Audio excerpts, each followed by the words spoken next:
สวัสดีครับวันนี้เราจะมาแนะนำวิธีทำเสียงให้แน่นด้วยโปรแกรม Adobe Audition แบบวิธีลัดครับโปรแกรม Adobe Audition ก่อนหน้านี้จะเป็น Cool Edit นะครับวิธีใช้ไม่ยากครับเปิดโปรแกรมแล้วลากไฟล์เข้าไปในโปรแกรมเลยครับดับเบิลคลิกก็จะโชว์หน้าเวทไฟล์ครับวิธีทำให้เสียงแน่นคมชัดดังเท่ากันทำไม่ยากแค่ใช้ลิมิเตอร์ EQ วิธีทำให้เสียงแน่นคมชัด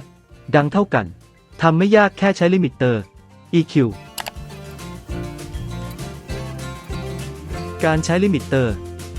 ให้เข้าไปที่ DAC Effect Amplitude Hard Limiter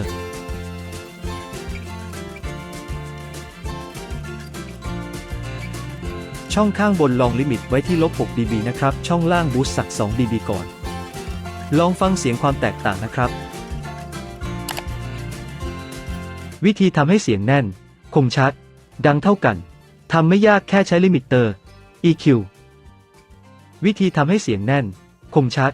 ดังเท่ากันทำไม่ยากแค่ใช้ลิมิเตอร์ EQ ยังไม่ค่อยแน่นครับลองเพิ่มอีก2 dB ครับ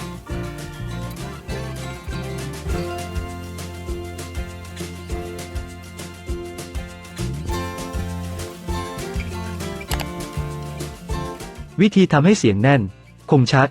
ดังเท่ากันทำไม่ยากแค่ใช้ลิมิเตอร์ EQ วิธีทำให้เสียงแน่นคมชัดดังเท่ากันทำไม่ยากแค่ใช้ลิมิเตอร์ EQ วิธีใช้ EQ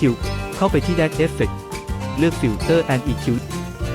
เลือก Parametric Equalizer ปรับค่า Default ก่อนครับ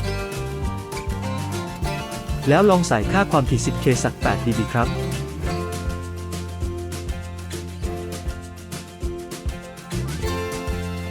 หรือจะเลื่อนด้วยมือก็ได้นะครับ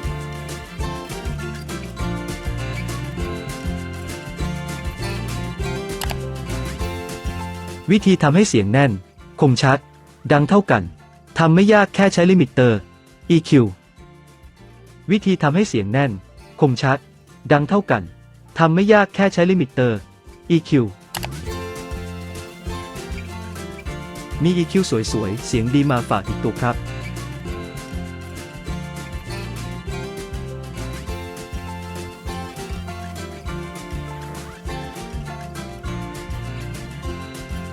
มีพรีเซตให้เลือกใช้เยอะครับ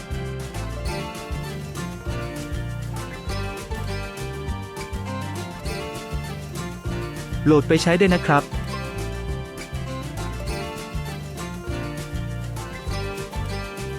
ขอบคุณที่รับชมอย่าลืมกดติดตามนะครับพบกันคลิปหน้าครับ